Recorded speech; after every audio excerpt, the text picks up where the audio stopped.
Yeah.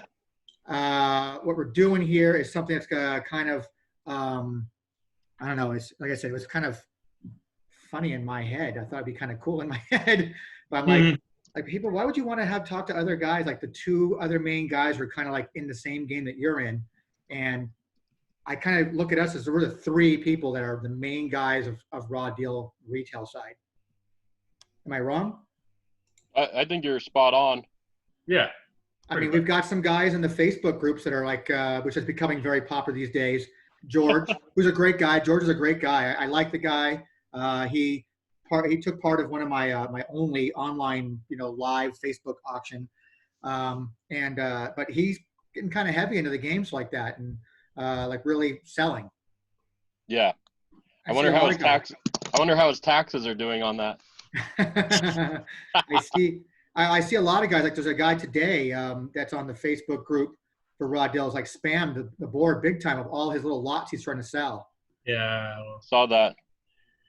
but How's that's that? that's. How do you guys feel about stuff like that? I mean, nothing you can really control, obviously, but do you feel like you want to go in and gobble them up? I really just hate that Facebook group selling concept in general. Uh, I don't know, man. I'll just let them sell to each other, but in the end, what can you do, right? I mean, it's no different than guys like selling to each other privately in their own groups Yeah, or exactly. putting stuff on their own Facebook page. And social media has allowed us to really kind of push a lot out there to like say, hey, here's me, I'm Carte Blanche. Hey, here's me, I'm Category One.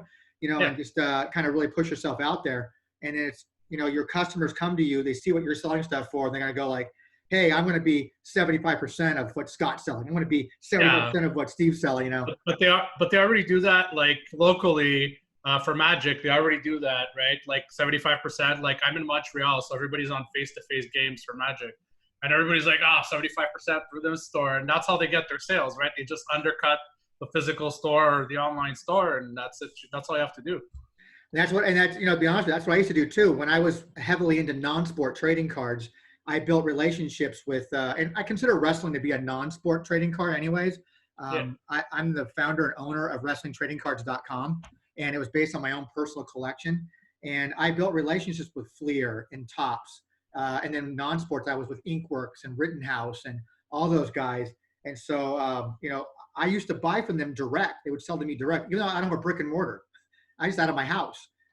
They would sell to me direct. I go to Comic Con San Diego every year, and they would have a brick of promo cards waiting for me.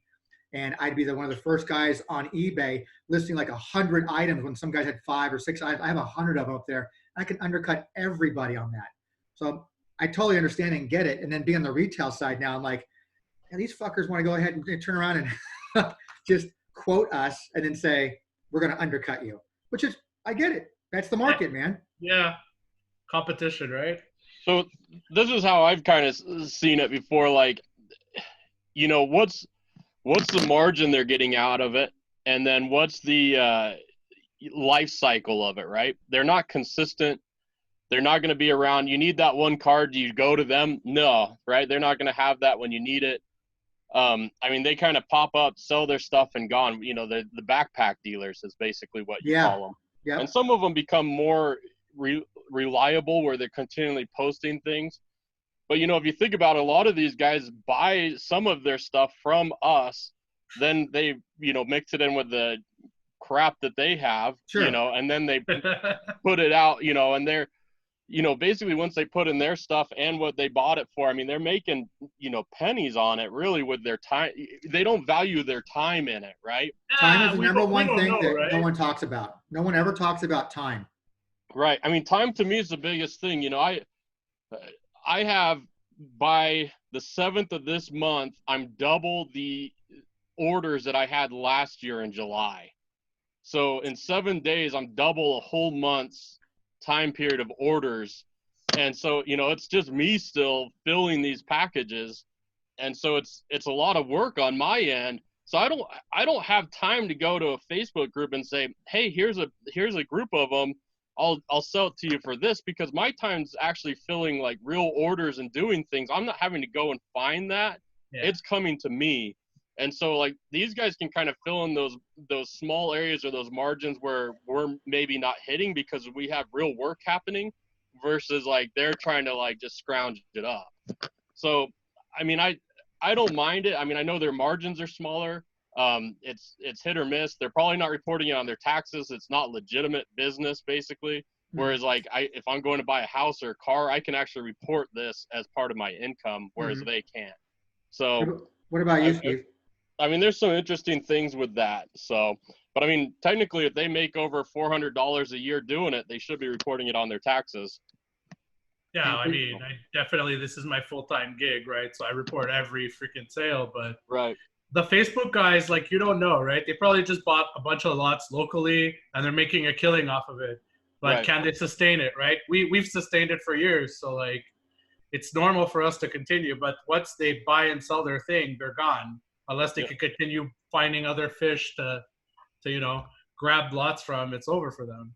Well, you said for years. How long have you been doing this, Steve? 9 years. 9 years is when. Yeah. And for you, Scott? So my website started in 2004, but I was selling on eBay in 98. But I mean, I've been doing. My dad got me into baseball cards when I was about 8 years old, so 1989. And I've been selling baseball cards out of my school locker, which transitioned into Marvel cards, which transitioned into comic books, which transitioned into toys, into gaming cards. I mean, I've been through this whole gambit of all of this, video games, all of it. So were you a CCG player?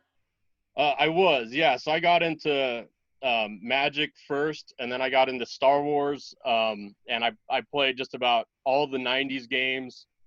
And early 2000s. I took a 3-year break while I was in college, and then I got married and needed some money, and so I started eBaying again. And then I was kind of that eBay seller like we're talking about, like these Facebook sellers. And then I was like, I need a website. And the guy that started Category 1 Games started in 2004, and it got too big for him, and it wasn't really that big. But it got too big for him, and he wanted to sell it, and I was looking for a site, so I bought it in 2006. And so officially my business started in April 2006, I believe, or May. So that's kind of the official start of Category 1 Games for me. And Steve, for you, when did you get into CCG stuff? Have you been a CCG player yourself? I started in 99. I was at a comic/card store, and we were making fun of the people playing Magic, me and my friend, and my friend's like, hey, there's a wrestling card game. And I'm like, really? So we got into that, and then it just snowballed into Magic and a bit of Yu-Gi-Oh! And a bunch of other card games. World of Warcraft, TCG. Versus System was a thing for a while. So I played a lot of these games, but Magic is the one I stuck with the most because I always had a group to play with, right? It was the most mainstream. And if Raw Deal hadn't died, I'd probably still be playing. I just don't like the virtual stuff, So you got into CCG because of Raw Deal? Actually, yes. Because that's for me, my same. You guys have played other games. I've never played any other card game in my life outside of Super Show, but I've never played any other card game in my life. I've never played Magic, Yu-Gi-Oh, Pokemon, none of that stuff. I only know Raw Deal. That's all I've ever known. I was doing wrestling trading cards. I've been doing that since '85. Nice. And so I just kind of transitioned from trading cards. And when I had a booth at Frankenstein Collectible Show in California, I said, I want to try something different. It's wrestling. I'll try it. I didn't get into it until Vengeance. Oh, yeah. And so I bought one box of Vengeance, broke it up in a box, about 8, 9, 10 packs into it, hit a hot pack. Nice. And then someone goes, hey, well, how much do you want for this card? And I go, I don't know. I mean, like thinking in my head, girls always sell better than guys. So $8 for girls, $5 for guys. Okay, I'll take that paid late May for $5. All right. I didn't know. Oh, man. I didn't know. So that's the only game I know, and it's I have no desire to get anything else. I don't want to know Star Trek or Buffy or Magic or any of that stuff. I don't want to know any of that stuff. It's just well, having weird. played all these different games, I'd say Raw Deal is probably my favorite overall. I've played probably 20 card games competitively, and Raw Deal to me is just fun. Like I like all the different variations of who you can start with, what you can build decks around, like. To me, I think that's the best part of it. It doesn't ever really feel stale, whereas other card games can get a stale feeling to them. So you guys are both wrestling fans. That's why you like that too. Yeah. I mean, who the Big hell Papa. I saw the Big Papa Pump starter deck at the local store, and I was like, I've got to have this. And that's what got me into it. Big Papa Pump and Shawn Michaels, and then I started buying collections, and I started pre-selling as the sets were coming out after that. I was pre-selling cards on eBay and my site, and then I was ordering just cases of it and then selling them through that way. What was the first deck? What was the first deck that you ever played, Steve? Good old Stone Cold Steve Austin. Nice. I started right at the beginning. My friend was The Rock. I was Stone Cold. Nice. We actually didn't know that, because The Rock has an ability to put a card at the bottom of from his deck Sure. into his deck. And we were like considering that hidden information because we thought it was like something you weren't allowed to check the graveyard or something. We were so dumb. We never played a CCG before. First deck I ever played was Big Show. Okay. I had a couple of guys that come to my booth and they saw I was starting to carry raw deal, and they taught me how to play the game, and I could never win. Even when I thought I was winning based on what they were teaching me, they seemed to kind of like keep making the rules up as they went along. And so then at that time I started working for RVD, and he gave me a pass to a Gen Con in Anaheim, and I went there the last day. And I've known Hank and Alan for years because I was a big eBayer myself. I was a power seller, 30,000 feedback, the whole bit on there since late 97, early 98. And I went there on a Sunday. Barron was there, and then I asked Barron, and he says, "Oh, so we're starting to sell the game. Do you know how to play?" I said, "I thought I knew how to play, but I never won a game. Can you teach me the dynamics a little bit more?" So and he showed me, and I told him, I said, "Well, I thought that card did this. This is what these guys told me." I go, "Oh, they're taking advantage of you, son." And that's how I learned how to play. And that was when the Battle Bag came out. Oh, nice. So I basically ended up buying the booth out on that Sunday. I probably walked home with, I don't know, 30 or 40 Battle Bags. And Oh man. I thought you were gonna say you're losing because you're playing Big Show. I don't know. I thought that might have been well, it. because he was an easy ability, so Yeah. it's like, and I thought I understood the concept, but not having any previous experience, I didn't know what I was doing. I just thought, what am I not getting right? I mean, Right. that's sustained damage doesn't do right. Oh, okay, I guess. All right, I don't understand what's going on. So That's great. That's how I learned like that. But I just I needed to know if I was going to sell as a product. I needed to know how it worked, because then when I found out what I got rid of Paid Late Made for, I go, that's just bullshit. Right. These guys, another person took advantage of me. Sure. So that's how I became aware and appreciate cards like Volley This and Sidewalk Slam Throwbacks like that. Those aren't rare cards. They're not ultra rare cards, but they're fucking pretty powerful in the game. Staples, right? And they needed to have there's like, oh, this is a good card, even though it's a common or an uncommon card. Right. Yeah.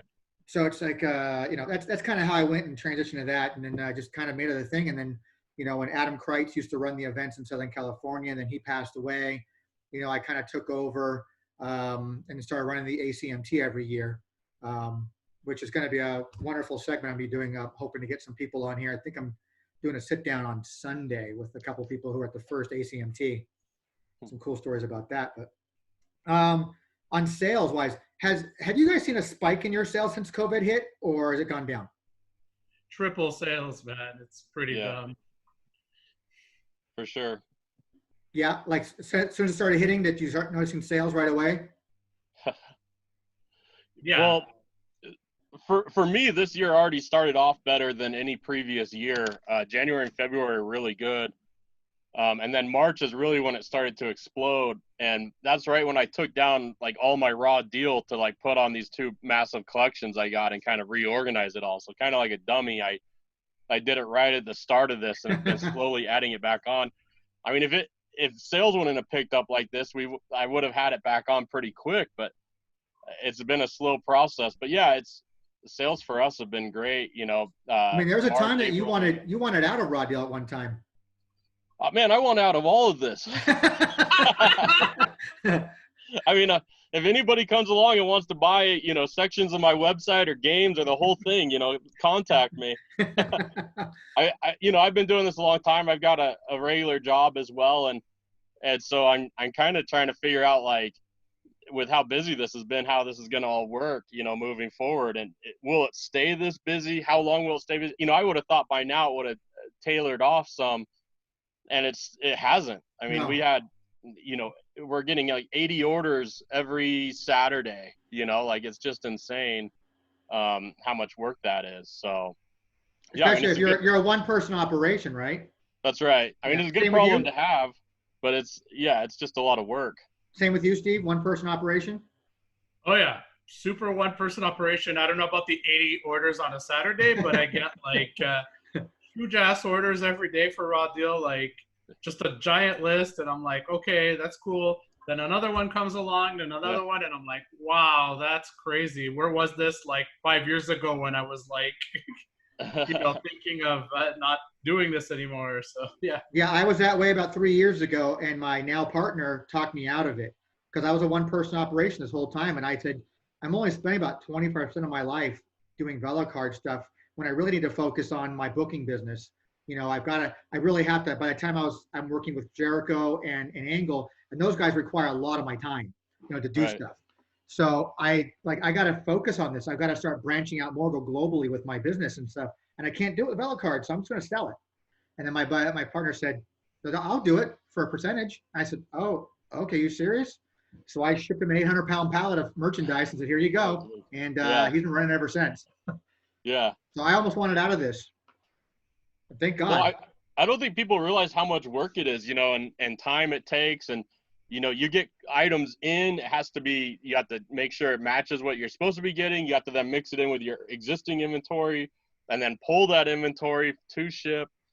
I've got something like 35 games on my site. So like I kind of wait till I have multiple orders for a game before I kind of pull that section, just so that way I'm not just kind of going one to one sort of deal. Now you guys both are strictly online, correct? No one has a brick and mortar. Mm-mm.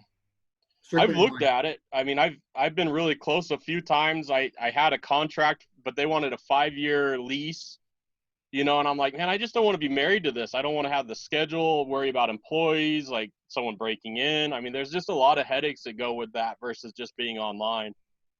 And you're not brick and mortar either, right, Steve?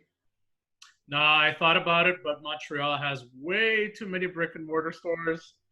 Obviously, mostly running off of Magic, some Yu-Gi-Oh, but I just can't feasibly do it within the island. It's just too expensive. Right. So gaming wise, what is your guys' bread and butter? It can't be Raw Deal. It's a good part of it. Is it? Raw Deal and Yu-Gi-Oh and Magic. Because Scott, you primarily, you do carry some newer merchandise, but don't you carry mostly out of print stuff? Yeah, I deal mainly in out of print games. I do have some newer. Raw Deal makes up about 6% of my overall sales. And for Steve, you do a lot of new stuff too, though. You're always constantly advertising new Magic stuff, right? And Yu-Gi-Oh. Yeah, stuff. Magic and Yu-Gi-Oh. Magic is like, I don't know. It's not as big as it should be because there's too much competition. Yu-Gi-Oh is bigger than I thought it would be, and Raw Deal is just always rolling. So Right. Yeah. Speaking of Yu-Gi-Oh, it's a Pokemon. I have my cousin. I'm going to go see her this weekend for the funeral for my grandmother. She sent me something that she has, and you guys tell me if she's batshit crazy or not, because you guys would know. Where the hell is my Casey? There she is. She sent me a picture of it. It's she has 2 boxes of Pokemon Legendary. I don't deal in Pokemon. That's an older Pokemon set. I think from like the first, from 98, 99 to about 2002. I mean, boxes will go for a decent amount. But that older stuff generally isn't used. It's not usable in the new game. And it's the not really. The last box she said sold on 6.4 on eBay, sold for over 14 grand. Yeah. Yeah. So, I mean, that's going to be. She's got 2 boxes left. Oh, that's cool. Yeah. I mean, that's some money there. Oh, well, you guys know anybody looking for some until I help her out. Steve, you probably see this. Like, I got heavy into Magic a few years back, but the margin on Magic is so low. And if you don't have a brick and mortar, you don't get the best rates on boxes. It's super bad. Like, yeah, I'm kind of like the backpack grinder guy because I still play Magic. So I get trades and I get stuff that I think I'll sell more. Right. But honestly, like, it takes up so much time for what it's worth, right? Yeah. No, I hear you. So I really stepped away from Magic. I thought I was going to head down that road, and I walked back pretty quick. So. So are you both selling on eBay too? I know you used to do, Scott. Yeah. So you you got to monitor both your eBay sales and your website sales. That's a lot. That's a lot to take on. Well, I mean, yeah. Because I got rid of eBay because, one, I hated the fees. When you start including their fees, running a store fees, PayPal fees, you're Right. losing almost 20 some odd percent. eBay's only about 10 to 20% of my sales each year. So I'm not, I mean, if I took it away, it wouldn't hurt me too bad. But I've just done it for so long, I just leave it up. So I got a question for you. I mean, a lot of your sales has got to come from the virtual card aspect of it and not the physical. You know, I've looked at this for, like I said, I carry these other games. Just for example, Aliens vs. Predator had a third set that was ready to go to print, and they released the PDF of all the cards, and it's pretty cool. But I'd love to get those printed and available to the players, right? Sure. And just sell them as either a set or individually. You know, my worry now is Disney owns the Aliens and Predator franchises, and if you put that out, Disney hammers down on that stuff pretty quick. They do, and they're kind of relentless on that too. Right. So how, I guess, like with some of these dead games, I'd love to really get more in that aspect of it, but there's got to be a legal side to it. What have you found with that, with Raw Deal, or what have you dealt with? I've had a lot of headaches with it. Yeah. I've been tempted to pull it off for quite some time, and I'd be happy to discuss with you offline too, so like that, if you need some help with that. But I walk a very fine line with that. Right. It's I find a small little bit of a loophole in the fact that I'm not charging anybody for the card itself. Right. I'm basically charging for my time, and I'm charging for the service. I used to use MakePlayingCards.com. That was a service everybody seems to use. They seem to have no problems printing out stuff for you to a certain extent.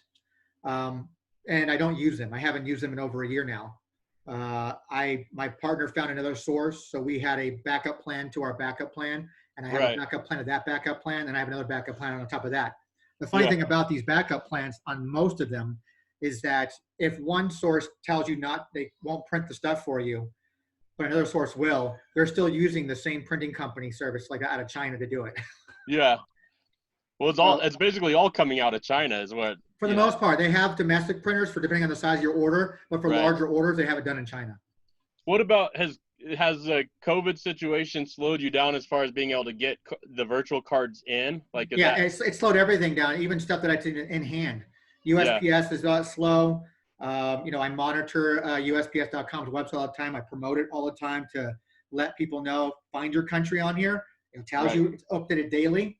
Find your country, and it'll tell you if it's there's any shipping service. Actually, I feel bad for Chile because I'm losing probably I'm losing like 35% of my sales out of Chile. Return to sender. Yeah. Right here. Yeah.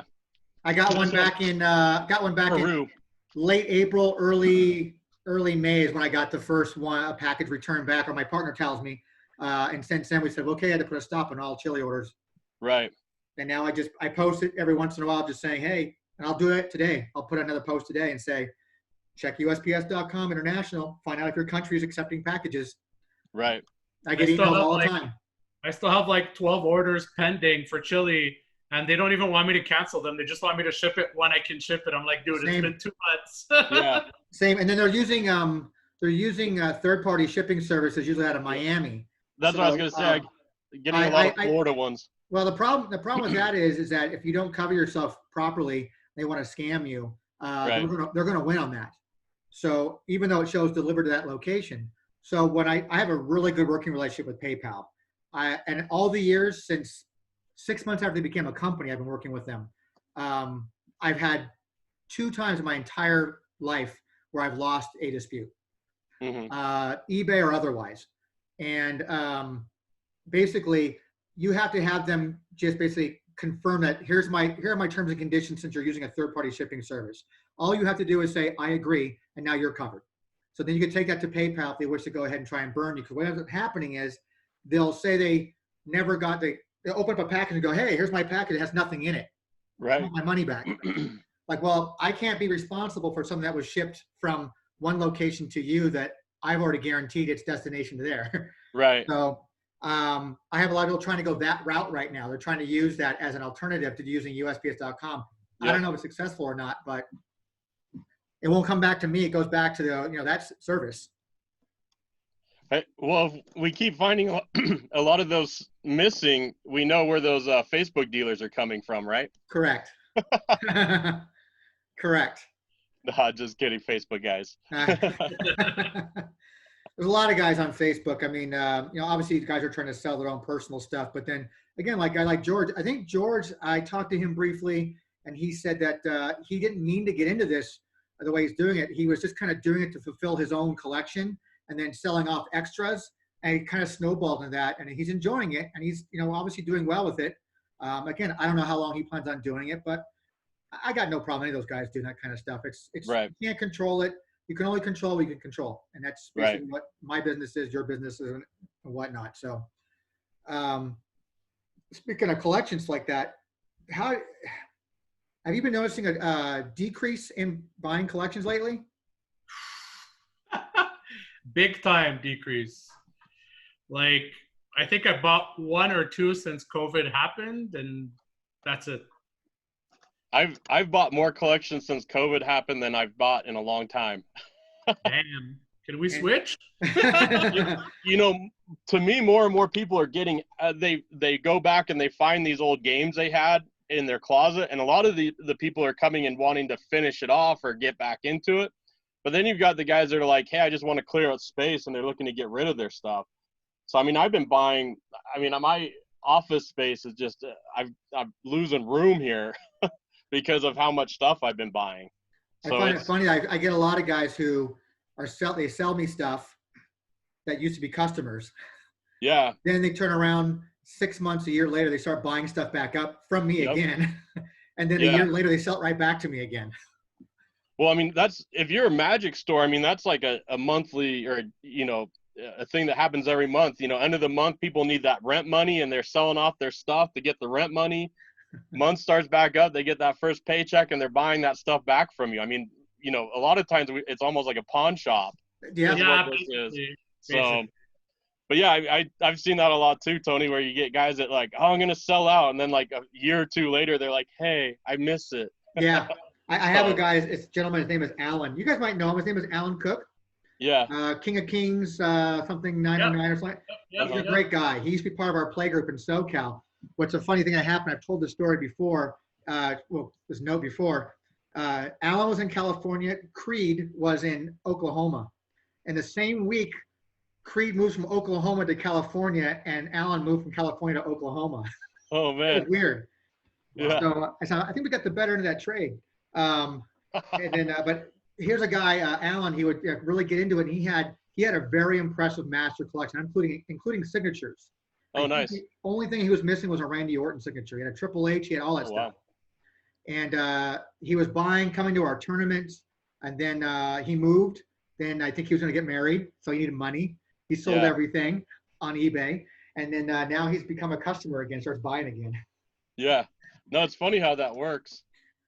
It's hilarious. So me, collection-wise, I don't buy as much as you guys do, and here's the reason why. You guys generate more revenue than I do because you have other games to sell. I have one game. I have to sell that, cover my overhead, split my profits with my partner, and whatever our deal is, and that's whatever money's left over, we can buy things. I can work out deals with people where sometimes we'll go like, hey, I've dealt with you before in the past. You get your regular customers you deal with all the time. I just want to deal with you, which I say I respect that. Thank you so much. I appreciate it. But I don't have Magic sales or Pokemon sales or Star Trek sales or anything else. So you know what? I'm doing good over there. I'm going to pull that and go buy this raw deal stuff. Right. It's hard for me as well as you guys. So you guys buy a lot more collections than I do. Like you and I, Scott, were talking at one time, a year plus ago, about maybe buying your raw deal stuff from you. Yeah. Like, I just can't afford to buy it in one lump sum. I can't do it. Right. Well, I mean, that's the thing too, is like a lot of times I'll add a new game to the site and then I'll buy a lot of collections for it. And, it takes time to make that money back off of it. Sure. It's an upfront loss to then eventually make your return on it. Right. Mm-hmm. So yeah, if you don't have those other games to kind of pull from to then pay for it, it is, it's kind of an interesting thing to do. But yeah, What about for you, Steve? I mean, I thought about doing like Scott and only going into like the dead CCG kind of thing where you don't have to like have that monthly or 4 times a year Magic sets coming out and you have to buy a case, you have to buy a couple of cases. Yu-Gi-Oh is crazy. It's like a new thing every month. So keeping up with that is like really annoying. But Magic, at least I play, so I know my things. But Yu-Gi-Oh is just like, I guess a new thing is coming out. Sure, I'll buy a case. I'll buy this. I'll buy that. It ends up selling, but my whole place, like half my place, is taken up by Magic. Well, inventory, right? Because I don't have a Right. huge place. I live alone, so it's freaking crazy over time. And then you know that every so often you have a set expense that you have to like pay for basically. Whereas like if you're just buying older collections, you don't have that. You know how much you're buying in. You're buying them cheaper. You're not buying a $1,000 case of I don't know what. So it's easy to like ration, but at the same time, I guess it's harder to anticipate sales, right? Because like nothing new is coming in, so you just have to kind of guesstimate if stuff's gonna sell. When So you guys are buying, the margins on dead games are so much higher than doing current ones. And like Yeah, Steve said, exactly, that 100%. work, doing Magic where you're like having to crack cases and you're like hurrying to get it on, because within 2 weeks prices tank on Magic cards, and then they kind of slowly build back up as people see what they're going to play. So I mean, really, like, it's such a time suck. Whereas, like, for example, I bought a collection here recently that had 4 big older games in it, and I added just one of those, Dune, and it already has made back its money I put into that collection. So I've got 3 other games that aren't even on my site yet, that once I get them on, I mean, that's just pure profit. Plus, I still have a ton of Dune left. It's so, to me, like, I like working with the older games because it goes more at my own time. Prices don't raise or drop necessarily as quickly as like new games do, right? Like, I mean, we can set this pricing for Raw Deal and let it sit for like 3 years, and really not much is going to change. And you have your buy list, you're buying collections, so people are still selling into you, so you're able to like turn it. So it's just kind of interesting how that works with these older games versus, the current ones where you're having to be on the hotness in order to make your money back. And if you don't quick enough, at the same time, I've added games, like I added the X-Files card game, and I mean, I make so little on it, it's not really worth the time to even have up. And so some games are worth having, other games aren't. It's hit or miss with some of these older games. when you With guys are this guy, buying raw deal collections, how you have a buy list. We all do, right? but a lot of times people will approach you through emails like that and just want to make a deal outside of that. It's like, do you use your buy list pricing when you actually are making a deal, or do you haggle? Do you try to buy a lot? Do you try to look for a discount because you're buying 10, 15,000 cards? Yeah. So whenever I buy collections, I look at the cards that I think will sell within the next month, and I base the whole collection value off of that. Same And here. and I'll usually give like close to full retail on those cards, and then everything else is basically thrown in, and that's my long-term profit off of it. Mhm. Is kind of how I value a collection. So I don't want to know, you're like, if it's not worth $5 or more, don't like include it in the email. Yeah, Like, it's not really worth it to me. I figure that's all just kind of thrown in as part of it. So yeah, because I mean, one man's trash, another man's treasure for some of these people. So I mean, a lot of guys, well, I've got a ton of Survivor Series promo cards. Aren't those worth anything? right. Well, I mean, so Tony, like, we talked about selling stores, or selling inventory before. I had a guy approach me that he owns a store that sells Verse System, and I sell a lot of that too. And he wanted to sell me his inventory, and he sent me the list, and it was, $40,000 or so at retail. But I started looking at it. He only had 2 cards over $20. Most of the cards were 25 to 35-cent cards, and he's like, average this out and pay me like 19 cents a card, and it's something like $10,000. Give me 10,000 and it's yours. And I'm like, dude, like, when I look at my buy list pricing off of what I actually need from it, it's $2,500. I'll give you 3,000 to like just clear you out, and so you're not in the space anymore. Yeah. And he kind of laughed at me and went away. And I'm like, I know you don't sell anything because I've watched your inventory. Like, you never get anything new in. Like, there's no way I'm paying that much for a bunch of junk, So like, Yeah. I think that's where people need to be realistic about what they have when they're selling a collection. Is we're looking for that stuff that'll move, not for the quarter or less cards that really aren't worth it to us. So I think What that's about with the you, key Steve? thing. What kind of issues do you come across with buying lots? I don't really buy lots off particular people off eBay. Like the last few times I bought lots were really early into the business. And I think the best lot I ever bought, I don't even know his name anymore, but I think I paid like 3K and at retail it is worth like 65K. And I was like, he had no shitting 18 of every card, including promos, foils, just craziness. And I was like, wow, this guy was not exaggerating. I think it was one of the creators or play testers, or I don't even Holy remember. smokes. He shipped like a pallet basically to me, and I was like, I don't remember how much I had to pay for what's it called, the fees there, the border fees, customs. Sorry, but it was so worth it. At the beginning, I was like, because he didn't list exactly what was there, but damn, that was crazy stuff. I've had actually a lot of people used to play Montreal. I bought all their collections. I mostly traded them for Magic cards. Totally worth it. Like all that stuff was high end. Everybody had master sets. I think I bought a master set once off eBay for like 1.5K or something. It seemed like a lot at the time. Now it's like a total joke. But yeah, like a lot of people now, I think because of the Facebook groups, just kind of deal with each other. I've never had really a lot of people approach me. A lot of people just use my buy list.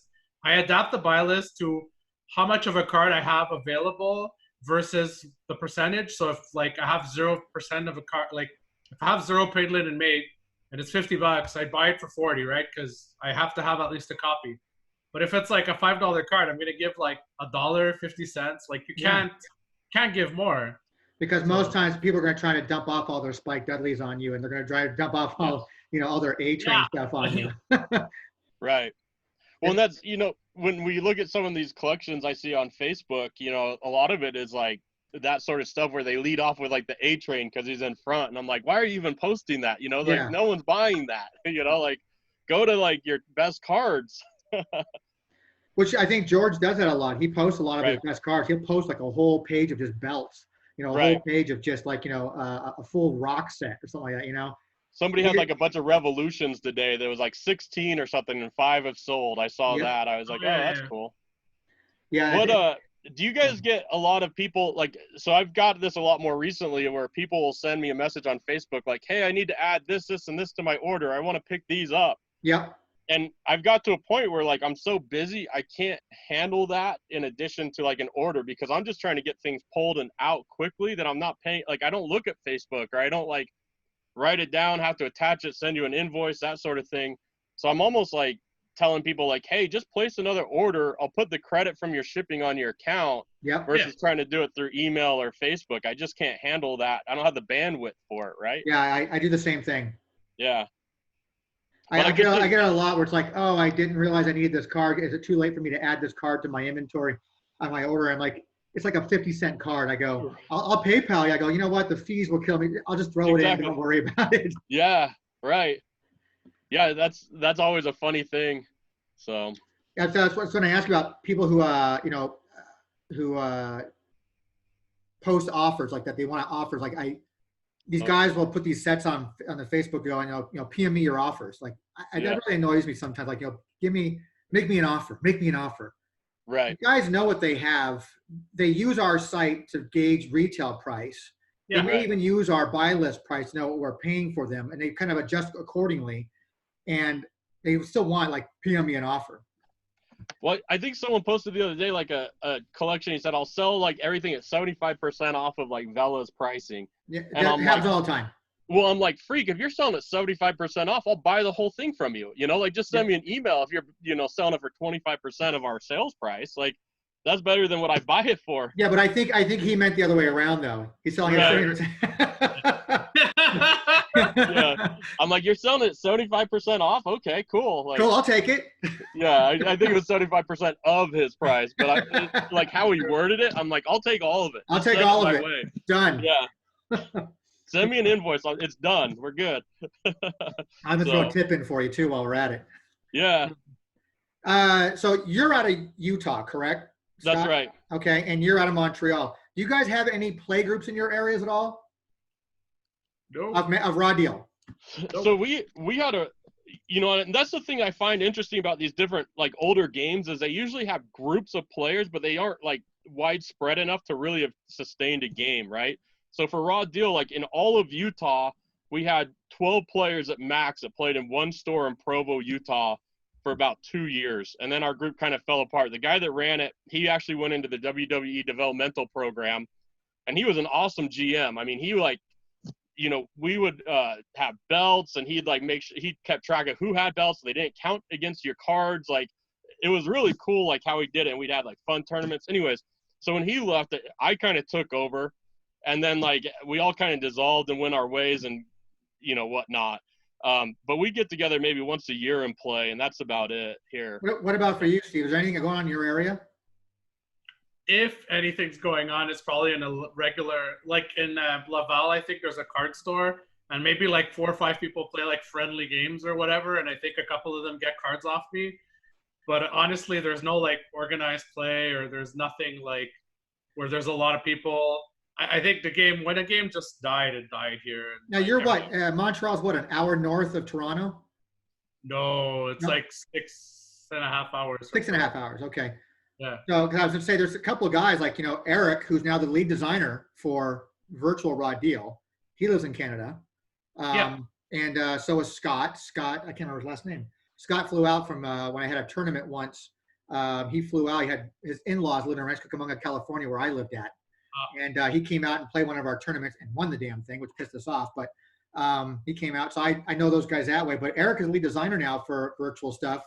There seems to be multiple guys in the Northeast Canadian area that like to play.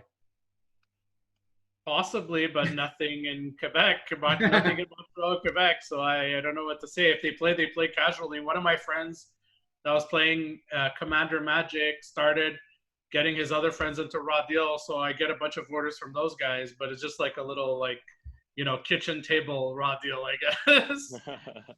But I think Virtual also has gotten a lot of those people back. Yeah. So you actually get to sell a bunch of like the crappy cards with no text, because Correct. For that wrestler they have text, Right? Yeah. So that's always cool. Like, it's nice that when guys come back and they're like, "Holy shit, I can play Ultimate Warrior now. I can play Bret Hart." And I think that's a big pull for a lot of guys to come back. And I think that's what we see a lot of our sales off of is these guys that get back into it love that they can play the guys they've always wanted to, that they couldn't before. Some of the newer wrestlers or whatnot. We always see, or at least I always see, like a boost in sales whenever a new set comes out, where people are like, oh, this will work with this now, and they're putting it, basically building it, right? Correct. And I'm sure you see that, Tony, with all the virtual cards you sell. Where you know what? But my virtual sales aren't as strong as they once were, because people now, they can make their own. They print their own. They know where to go to print it. I provide the service for those who are too lazy to do it. Right. Granted, I'd be too lazy to do it. I'd probably go and do the same thing. I'd probably go and pay someone else. I'd rather pay somebody else and just give me the damn cards. Right. I do things with all the backstage signature cards like that. We had the tournament prize stuff, and we had a version 1.0 of the backstage autograph session cards. Yeah. And because of my connections with that stuff, I'm the one who's gotten most of those signatures done. I got CM Punk to sign some. I got Vince McMahon to sign one. I got, I have a bunch of stuff that's signed by these guys. And but then people started getting the template, making their own, going to independent places, getting guys to sign stuff. Then I did a version 2.0 that Creed made for me, where I took a picture of Scott Hall, because I work with him as well, showing him signing a sheet of version 1.0 cards. And that became the 2.0 card. Didn't you have somebody like give you crap about that? Like, oh, this isn't the right signature or something like that? Yeah, someone gave me, because Nash, who's, I've been friends with Nash for a long time, and he's one of my oldest clients. And I had him at the Wrestling Guy store in LA, and he signed some of the new 3.0 ones that are like my Bella Cards exclusive. I did a different take on it with an overhead shot, which is my backdrop I'm using right now, where I had my logo watermarked on the ring mat. And so that way it's a little bit harder to counterfeit now. Right. And he signed that, and then like only from Bella Cards, that kind of thing. But yeah, someone goes, that's the Kevin Nash, that's the Scott Hall's picture, not Kevin Nash on this version 2.0. Yeah, I know, dumbass, I know. Yeah. Oh, great. But so trying to keep the prize support stuff going is like that. But I just don't do a whole lot, as much as I think some people might think when it comes to the virtual stuff. I'm still on that Raw Deal Illuminati group on TCO, so I kind of see what's coming out and what's going on. It's like that. the last time I was involved in anything raw deal was Revolution 4. Yeah. My buddy Mike and I, we developed and designed 80% of those cards. Oh, cool. So like Revolution 4 Rock was my guy. Carlito was my guy. I developed that one. All different things to make some of those Revolution cards that were just dead, no one wanted to play, make them relevant. Right. So, but I have no interest in the game at all anymore as far as from playing. I don't play at all. The last time I played was a few years ago at Adam Kreitz event that we did at the Wrestling Guy store. I think Drew brought in a cube format. That was a lot of fun. Otherwise, I don't play. The cube is actually one of the things I got a lot of cards selling for because what's his name? James Kanziolka.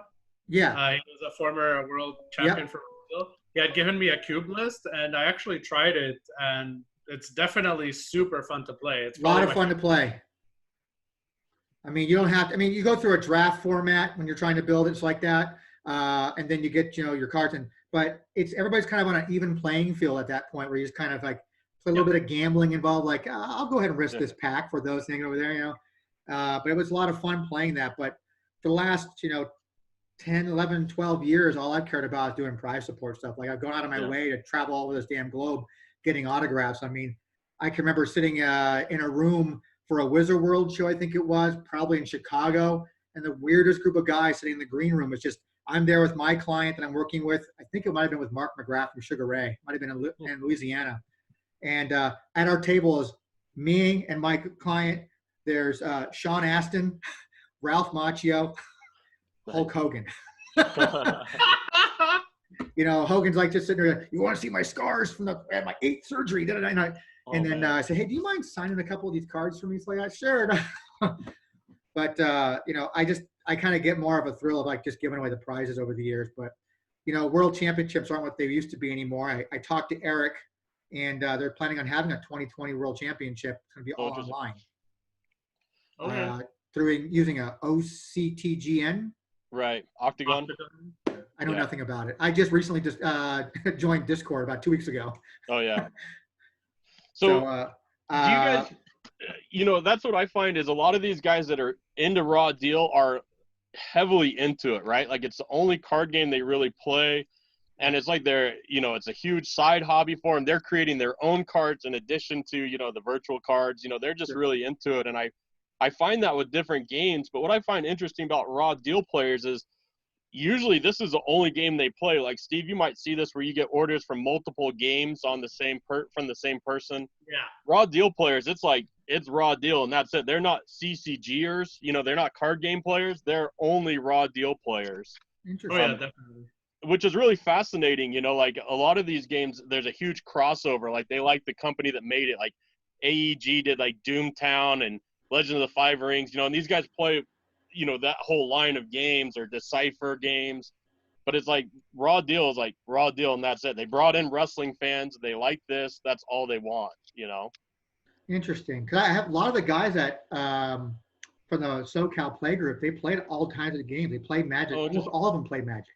Well, I think Magic's probably the exception there. But like for the most part, though, it's just Raw Deal. It's fascinating. Interesting. That's true. That's actually true. I can always say this: Magic is the one thing, but yeah, Raw Deal, they're pretty heavy. That and it seems like to me, Raw Deal players don't care about condition as much as other card game fans, which is fascinating. Exactly. Like you talked about buying collections. Raw Deal collections, for the most part, come in and some of them are just trashed, and you're like, where did you store these? Right? And when you get stuff like that, you've agreed on a price with somebody, then you get something like that. And you go, hey, there's no way I'm paying what we agreed on this card. Do you make those adjustments on the fly and say, I'm going to have to change the pricing on this? I've rarely ever bought a collection like that where I've had, I've had stuff like Steve where it's worth a lot more. And I've actually contacted people and said like, hey, like I'm going to pay you like an extra $300. Like this was really a lot better than we expected. Mm-hmm. But I've never had one where like a collection where it's like it's bad. Usually I've had it on buy list where they'll send it in and it smells like smoke. Yeah. If they're smokers or whatnot. And then I'll be like, hey, I can't even take this. Like, I'll either send it back or I'll trash it. What do you want me to do? Yeah, or they send you the wrong version. They're supposed to send you an SS3, but you got an SS1 or something like that, Right. Then you just adjust it. But, yeah, I mean, like, rarely have I ever bought a collection where I've been like, oof. Like, you almost have to buy it knowing like thinking it's the worst and hoping for the best, right? Well, on my buy list, I actually have like say I don't know ankle lock throwback. I buy X amount near mint, then some played, then some Right. damage. I've had people actually send me near mints as slightly played and damage just to like get rid of them, Right. and I'm like, okay, like I get them for cheaper, and I guess I could list some of them as slightly played, because the guy definitely just wants to fill out his buy list. So I just, when I'm adding this back to my site, the game back to my site, I'm actually changing it so I'm only buying played condition for the most part. But if they come in a better condition, I'll grade them up. But I'm just saying played because I just had near mint listed before. People would send them in, they're played, and I'd have like 30 of the played and 0 near mint, and I'm like, I'm good on this card. I don't need more, So Yeah. like I switched it all to played, and if it's a better condition, great. If not, it'll just be that price. You just have to So- assume they're all going to be played like that because, I mean, nobody's really cracking open new packs and there's not a lot Exactly. of product out there. But also for raw deal, I find that near mint, especially on foils, is very subjective because sometimes there's that on the edges, there's that silver, Yep. it's not damaged, it's just because the foil is differently Sure. made. And you can't put that as played. Like the card's still out of the pack, whatever. So just Right. put it as near mint. It was, Like, what card was it? It was the Flare Interferes, I think it was, that particular card. They were printed wrong as it was, as a line that Right. goes straight through them. So it's Yep. like they want to call it as you sell it that way. You go, whose card's damaged? You just sold me a near. So they're all that way. Or the Yeah. Revolution, that Edge Ultra Rare, Revolution Edge Ultra Rare, cut off the top. oh yeah. They're all Right. like, Yeah, they're all like that. Well, one of the promos for Revolution is blurred. Which one is it? I can't think offhand. 2 for the show. 2 for the show. I For the think show. it's all Or one- blurred. Oh, Yep. the reversal. The reversal. Yeah, the reversal is reversal. like that. Yeah, And I was like, is this supposed to be on purpose or is this like an accident or like what? that's Like, how they work. So I mean, they sent me so many of those. I think I had like 200 sets of those things. It was unbelievable Right. what they sent me. I was a big fan of the Revolution format. I don't give a shit what anybody said. So oh yeah. I loved it. So I think Uh, if you started off with that, or you said like, here's version 2.0, they're compatible, but you don't have to play them together. I think it would have been much better than kind of how it was handled. we had that talk. We're actually going to break that down because part of the series I'm doing here, we've already broken down Great American Bash, Yeah. which we would go back and go, oh God, we got to do more of that. So there's more stuff to talk about with that. So we're going to do a part 2. I just did one with Drew. We just broke down Backlash. And then coming up here, I've got a couple of guys I'm bringing on that were an intricate part of designing it and play testing Armageddon. Oh, So okay. we're going to break that because Armageddon was a pretty big release and it added a lot of cool new dynamics to the game at that point. Oh, yeah. I was talking to one of the distributors, and they were saying that the Comics Images guys thought that Revolution was going to be amazing sales-wise. They're like, these wrestling fans, they just eat this stuff up. They'll love it. They'll like, everyone's going to buy back into it. Everyone that's left's going to come back. Not real, like, and the distributor I was talking to was like, no, you guys just killed your game. Like, every time we see this with a card game, it kills it. If you reset it midway, you're just going to kill it. Like, take some time off, whatever, but don't kill it. And Well, it was Revolution was the last nail in the coffin, basically, as it was. Right. It was Raw Deal was already taking a hit. Some people say as far back as Divas Overload. oh, really? Yeah, that's Oh. it started declining from that point. Some people say that. I disagree. Others will say no. It declined after SS3 came out because it made everything prior to that worthless. Yeah, Right. I think And, so too. And to a That was degree, like a yeah. reset. I mean, you saw like Decipher, the company Decipher, they would do this with their games where they'd have a reflection set. And they'd put just a foil of a card in it with all these older cards. And we always figured that was like, this is a reset or kind of like a cash grab. And that's what it felt like to me with Survivor Series 3 was a total cash grab. But it was also like a reset to like, this is now the standard of the game. And moving forward, you have to either be here or you're not going to be competitive anymore. So you had to buy it. Once it got to like Great American Bash, though, it felt like that was such an overpowered set. Oh yeah, and we everybody broke was that playing set back. down and we really discussed how overpowered that was. And to think Right. that Andre's ability during playtesting was even worse than what it is now. Right. For real? Yeah, it was. Again, watch that episode we did, man. Yeah. It's, we talked about it, and it was actually a lot worse. I mean, even like, what was the set with Evolution when that came out? Like, That was 'cause you had- Evolution was Vengeance, wasn't it? was that okay? So Or that was, Armageddon. Was it Vengeance? I think it was Vengeance. It was Yeah. Vengeance because that was a promo. I mean, that card was amazingly powerful as a superstar ability. Yes. You know, coupled with the what is it that you could play from the graveyard? That's not heat. That is heat. Yeah. Heat, yeah. Heat and volley came out in that set, right? So I mean, that just Vengeance Oh. introduced for the first time. Chain Vengeance and- introduced the backstage area. It also introduced venues, universally active cards, Right. chain and heat cards. chain and That's a lot of new Right. mechanics for one release. and I mean, heat and chain are both like kind of overpowered to a certain degree, and then volley came out, and that was its own thing. I mean, like, I played at the time, and I still can't tell you what volley even does. You know, like, Well, I tell you, that release also boosted your backlash deck to 20 cards. 20, yeah. I mean, it just seemed like they bloated it too much, and they really needed a hard reset. And that's what Revolution was kind of to be that way, but right. because we're running out of time here. It was supposed to be that way, but you know, in my mind, in a marketing standpoint, it would have been nice to keep them both as two standalone formats. You know, you release this release is Revolution, the next release is a classic, the next release is Right. Revolution, then a classic, and then a holiday set that might have a little bit of both in it, maybe. Yep. You just kept them as separate. Yeah. But it's not a matter of not only were sales declining for Raw Deal, but the licensing rights between Comic Images and WWE was coming to an end and decided not to renew as well. Yeah. So, but we're going to really delve into that too. I've got a gentleman that's really heavily involved in that stuff that's going to be coming Cool. on and talking about that and breaking that down. But so that's pretty much what I got here today, guys. All good. Anything you guys want to plug? Anything new releases you got, guys, coming out? Not really. It's just the same old Raw Deal stuff. I think we actually ran out of time, or because Scott is gone. Is he? Yeah, he's frozen. Oh. Okay. So we probably should just wrap it up anyways in here. On my thing, it actually said something about a premium version being available or something. We've been doing this for almost an hour, actually. Really? Yeah, it's like 3:00, so I don't know. Yeah. Okay. Well, because I usually put you for 40 minutes, it didn't even. Yeah, he's gone. Okay. So, well, I was Well, hoping that you guys wanted to plug anything. You can plug stuff you wanted to, because now apparently we have all the time in the world. Whatever. Like, I mean, everybody knows Actually, my site at this I point. think he can jump back on right now if he wants to. Let him know, I guess. It'll restart again if he wants to jump back on. Let me message him and see if he wants to jump back on. Where are you putting this, on YouTube or something? Yeah, it's my YouTube channel. Okay.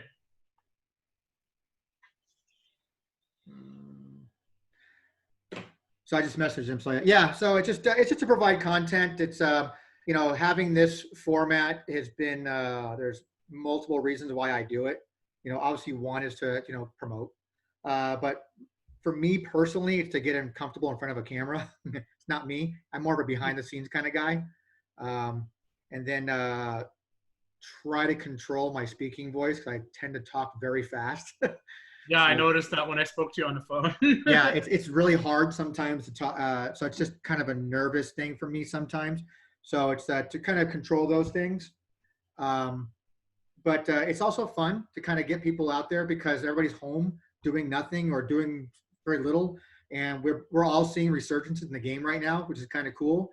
And it just provides content for people who want to kind of reminisce and be nostalgic about it. Well, I mean, I wanted to ask you a question. Do you ever feel that the supply of the cards is going to run out at some point? Like everybody's just going to hoard them? Well, with that thinking, then it's pretty much like, oh, then there's nothing else to buy. But like we were talking earlier, you're going to get a guy who's like, I'm done. I'm going to sell my collection. And then you end up buying it. So it constantly keeps rotating all the time. So I think it's a rotating thing. It just depends on how big that wheel's going to be. It's going to get smaller. Yeah, and you guys have other things to fall back on. If Raw Deal's like all of a sudden just go, nobody's buying anything Raw Deal, you guys still have other stuff to fall back on. Something else is going to take its place. I mean, honestly, I've got to search for something else to fill that void then. If I actually get a year of like no Raw Deal sales, I think I'll actually have to consider getting another job because like it brings in so many sales that the loss of income is pretty huge.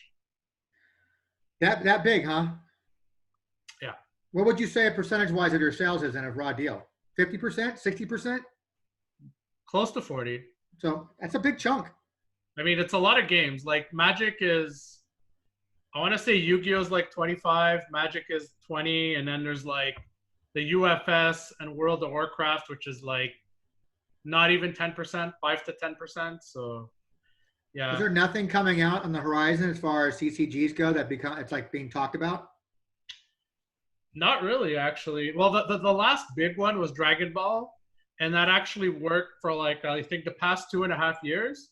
But the problem with that game is that the power creep is really real. So some card that was He's worth back, like folks. one card that was like $40, I don't know, on the first set is now like not even $5 or is like super unplayable. So that's not good for like the long-term health and singles market of the game, right? Because you're just stuck with that expensive card that has like no collectability value because the game hasn't been out long enough.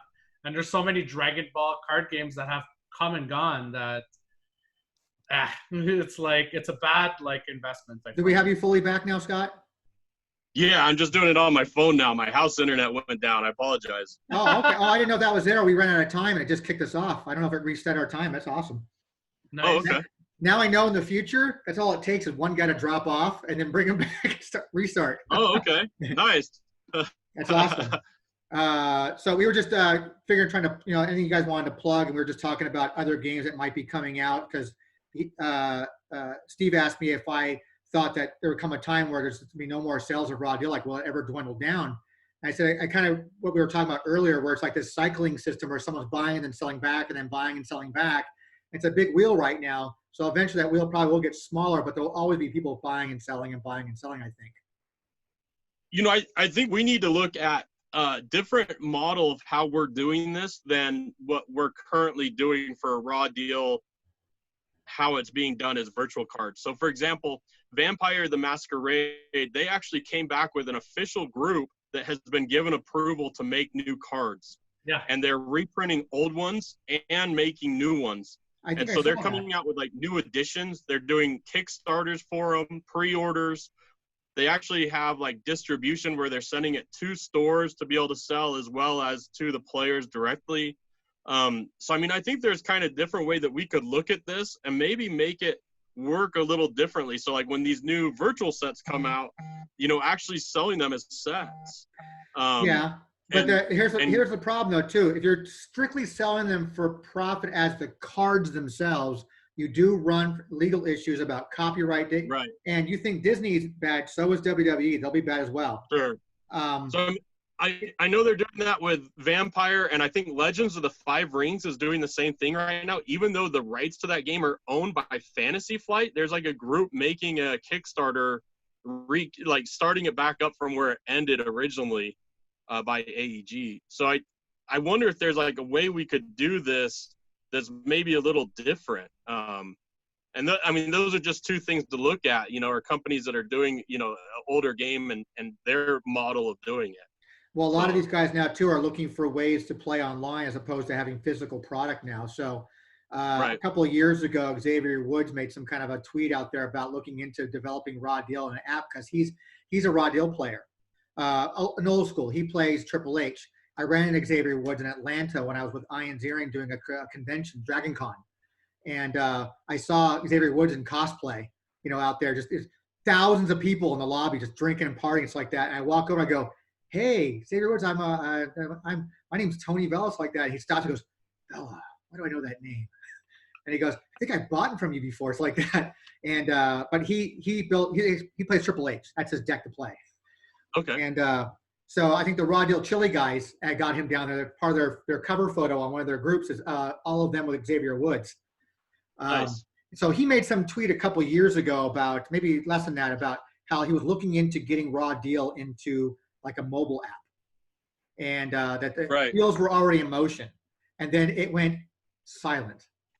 Like nothing came about it. And so I've asked him to come on and be on this show. So we're kind of working out for I can interview him and talk about Raw Deal.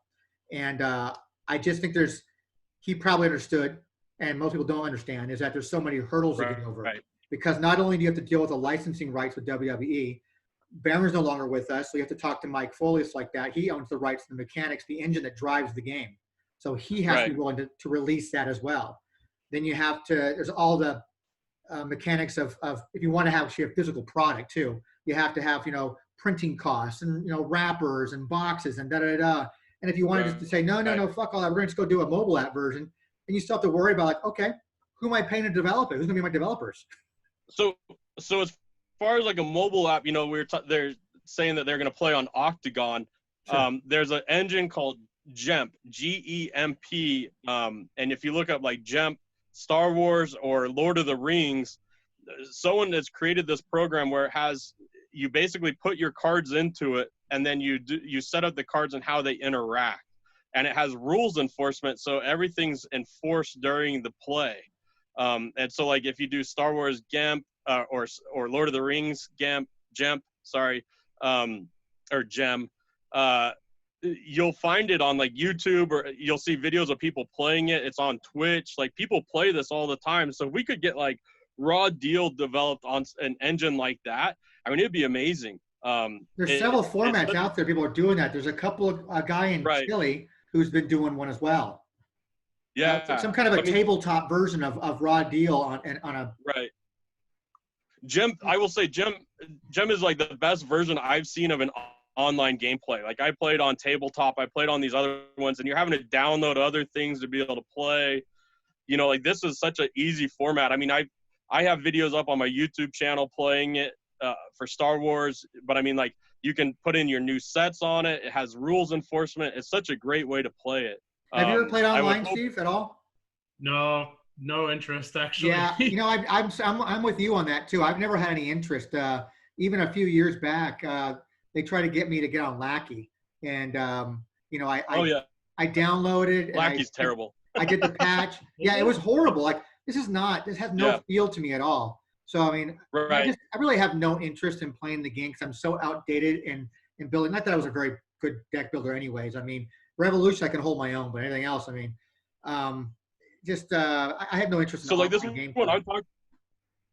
Huh? This one I'm talking about, they have like different formats. So like you can set it where like these sets are included in this format. You can set up draft in it. You can set up sealed deck. Like it's but somebody really cool. Eventually has to. Somebody has to upload all the images and cards in text. That's right. Someone has like gone through and coded it all. So like for the Lord of the Rings, one guy did it all himself, and he'd like add a set at a time and code it all. The ones that do Star Wars, they got a team together to do it, and so it's like this group of guys that have done it. And I mean, they've done an amazing job. So they hold their world tournaments on it now. It's really a cool thing. So what's it called? And they stream it. I mean, that's kind of the fun thing is you can watch people play and comment on it while they stream it. I mean, that's kind of fun. What's the name of it called? So if you like, it's GEMP, but it's called GEM. Gotcha.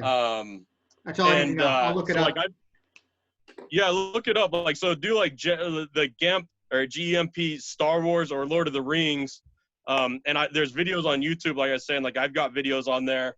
So, I mean, you can kind of see how the play works, but it's got this rules enforcement, which is super nice. You can, talk to each other while on it. Like, it's really a cool setup where, like, I've tried to get other games to switch to this older games because I'm like, this will change your way of how you play it. It's really enjoyable.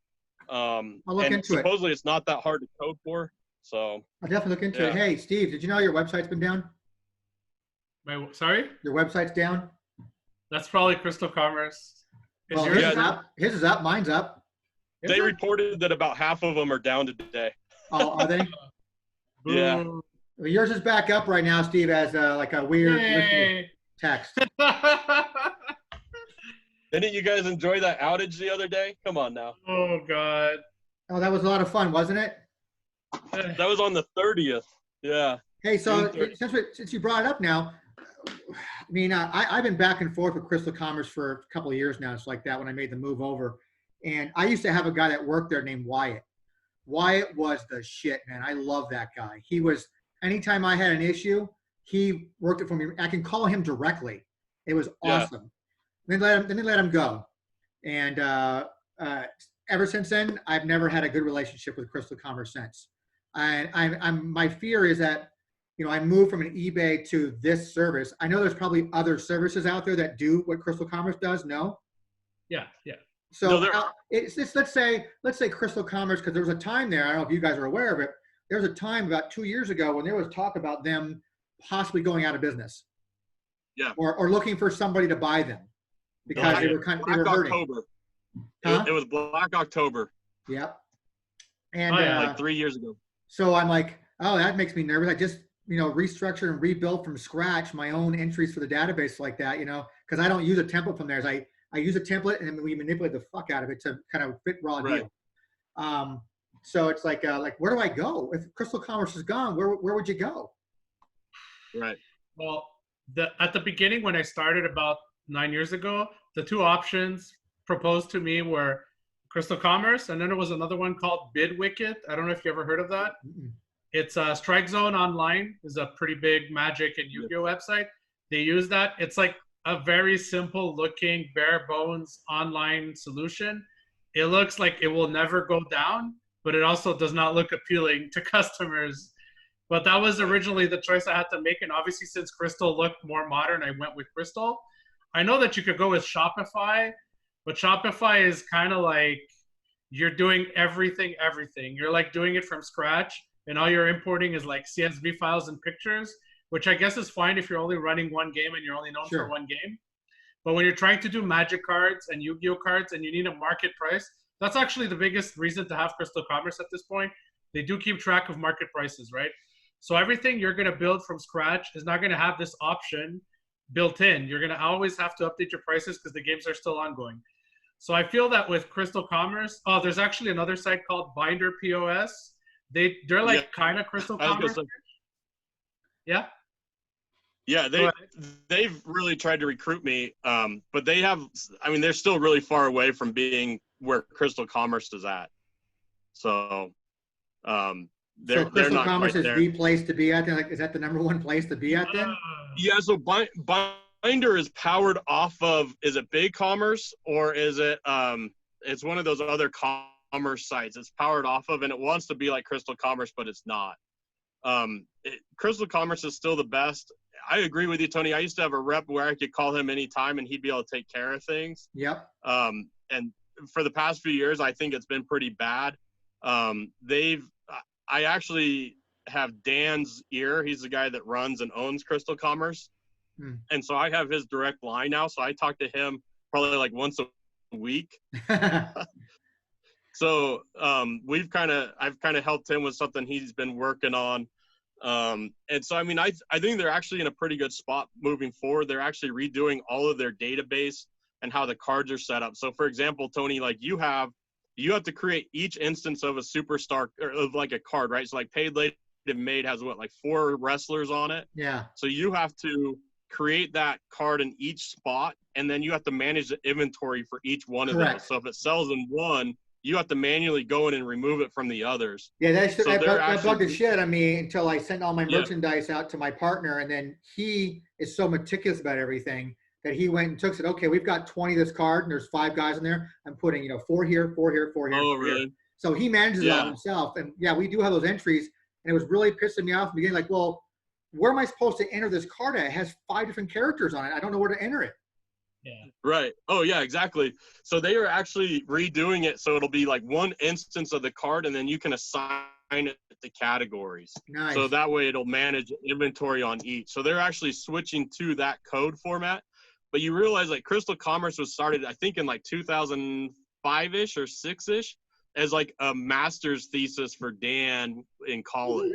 Oh. And so like the code is like really old that it was based off of. So they're redoing kind of the platform that it's on. And so we'll see a huge improvement on it here over the next year or two as it moves over to this. I mean, that's why we have this crappy new admin, is because it'll work better with the code. Sure.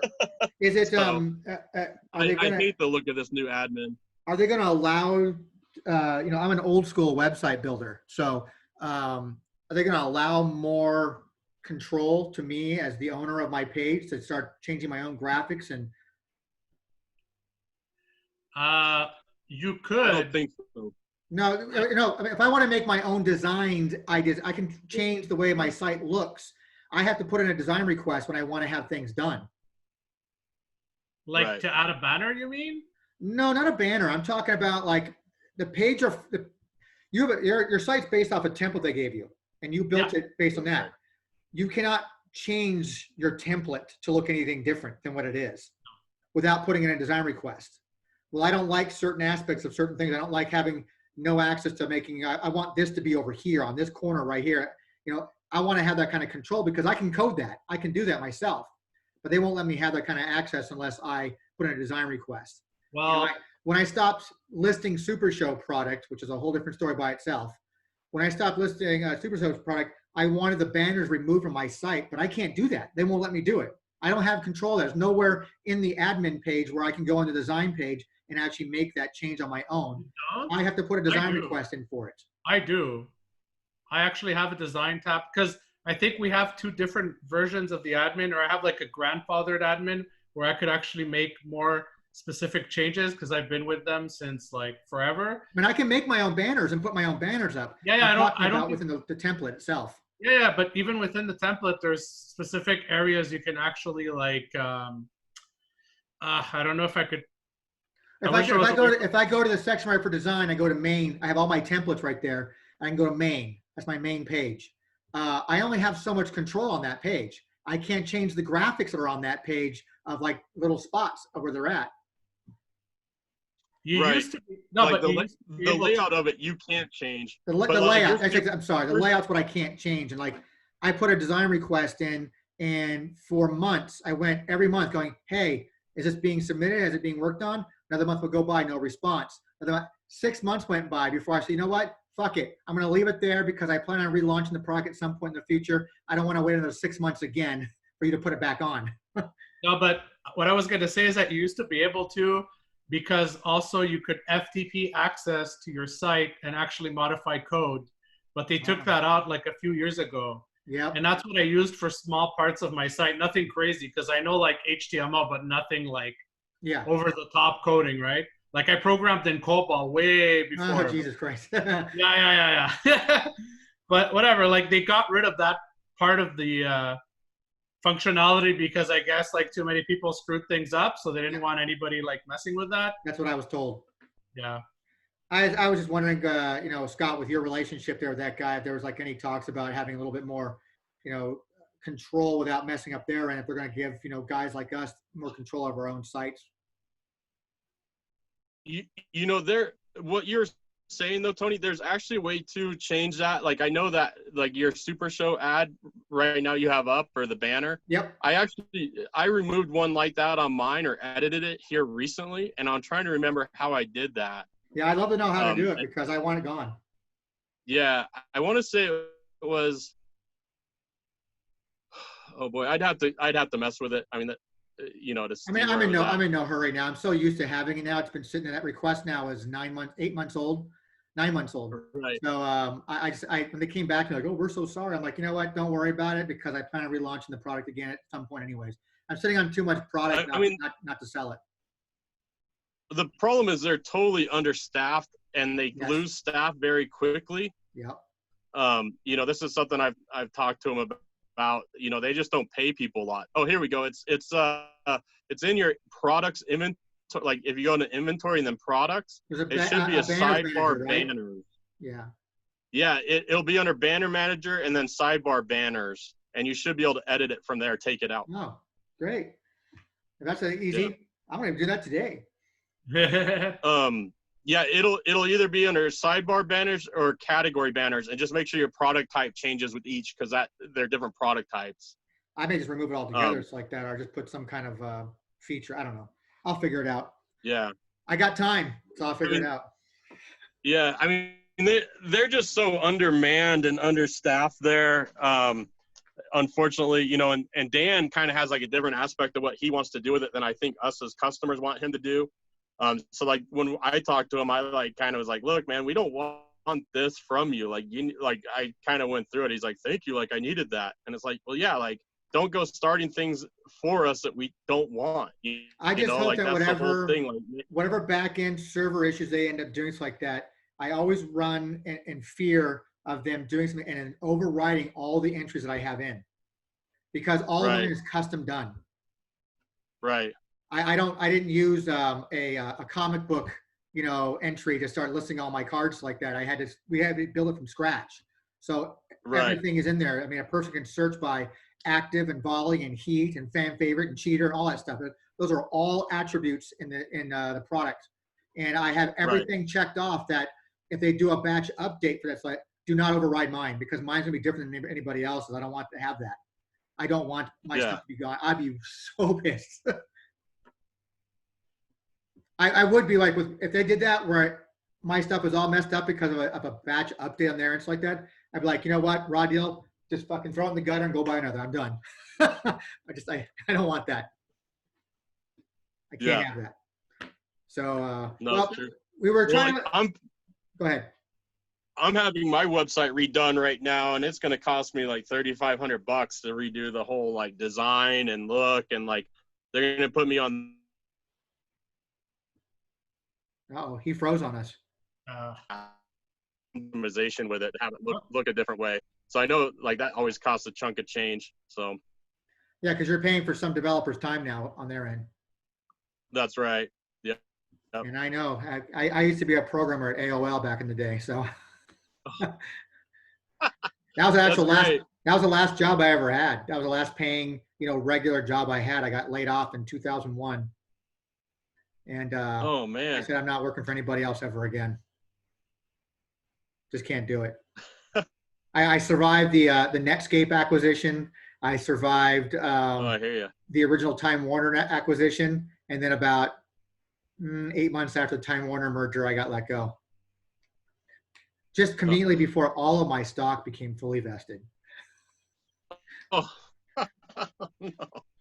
Which wasn't crazy, that dude. bad at the time, because I mean, my strike price on that was after I think 4 splits, I ended up having to owe the company back like, $14 and change on my shares of stock that I had with them, and it was selling for like $150 a share or something like that at the time. So I owed them the 14 and change back. I got to keep the difference, but that would have been a nice payday. But I did not survive.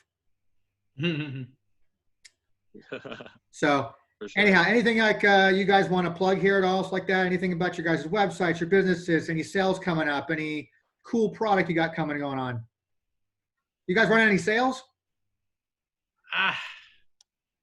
It's like usually sales are because you're not getting a lot of sales, right? But that's not the case right now. I'm probably going to run sales when it starts to slow down, but I don't see the point right now. Like I could have I was going to have like a WrestleMania sale, but like, Yeah. Yeah. Right. So. What about you, Scott? Because you're kind of breaking up on us here, so you're kind of going in robot mode. But anything? Am I? Let me switch over to my my computer's back up. So let me switch back over to that really quick. See if I can hop back on. We'll kill a couple minutes, no problem. Okay, hold on 1 second here. Let me see if it'll restart the clock. It's like playing basketball, man. Every time it hits the rim, we get to start. The 24-second clock starts. Let's see, just waiting for it to pop up. I'm sure you probably have a lot of sales to go through right now, huh, Steve? So Scott, how big is your warehouse area? I guess. So I've got a basement in my house, and it's the basement, one of the rooms in the basement, and then I've got a second room that's kind of just all my over inventory. Let's see. He's on twice now. All right, off the phone, onto the computer. So yeah, so this is my main office here. I've got like the Costco racks of I've got 3 in here, filled to the brim with cards. So like up top here are the card games that need to be added, and then everything else is inventory that's on and selling and whatnot. And then I've got another room about this same size that is sealed product for different games basically, and then comics and video games and things like that. As far as things we have going on for the site, just added the Dune CCG. We're adding Vampire and Legends of the Five Rings here really soon. Raw Deal, we're going to keep adding back the categories for the game. Some of these other games I can assign out. I have like people that I know that do sorting for me and whatnot and can add on product. For Raw Deal, I do it all myself, so it takes a little bit longer for me to get things back on. So like pre-match, mid-match is next to get on, and then all the Revolution stuff. So just All the kind of easy doing stuff that to sort do of thing. first. But besides that, yeah, no big sales. We have a return customer discount that builds as you spend money on the site. So, and that automatically applies at checkout. So a lot of the customers we have, they're already at like an automatic 5% off each time they spend, or place an order. Mm-hmm. Free shipping within the U.S. on orders over $30 for first class. Priority mail discounts on orders over 150. Lots of starter decks back in stock for Raw Deal. I'm about to add a Great American Bash full run of starters. Nice. And I think I just got a bunch of boxes of Premier and SummerSlam back in, and maybe Mania. Mm-hmm. And boxes and starters have been selling like crazy here. I mean, people love that stuff. Yeah, like I think Luke and his group up Northeast have been buying a lot because they have some big plans with some tournaments coming up like that. Yeah, and I think the market's basically out of all of that. Yeah. And this is kind of my last shipment of it that I know I'll have easy access to stock to. So I mean, really, this is going to be it. I think for a reliable source of inventory for a long time for sealed. Yeah, I know. Hills Wholesale's out. They're done now. Yeah. Is Potomac still selling anything? If they are, it's overpriced. I mean, that's a problem with them. They've always been overpriced.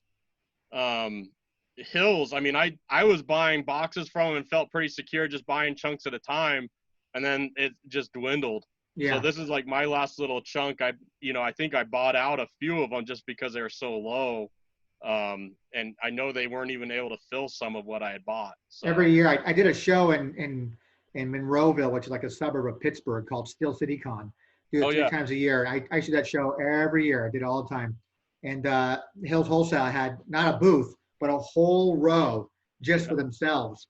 And they sold, video games and some plush toys and all kinds of cards. He always had some Raw Deal stuff there, and I was trying to work out a deal with him. I almost made a deal to buy him out of all his stuff. That's back when he had bash boxes and stuff too. Now I regret it. Yeah, for sure. Yeah. But I mean, I had that, at the time I was in California, I had to have it shipped from from Pittsburgh to California. It's expensive. Shipping is heavy. Yeah, Nathan's a really good guy that owns that and runs it. Yeah. I started ordering from him when I was a teenager, and he was like 19 when he started it too. So he was like right out of high school basically.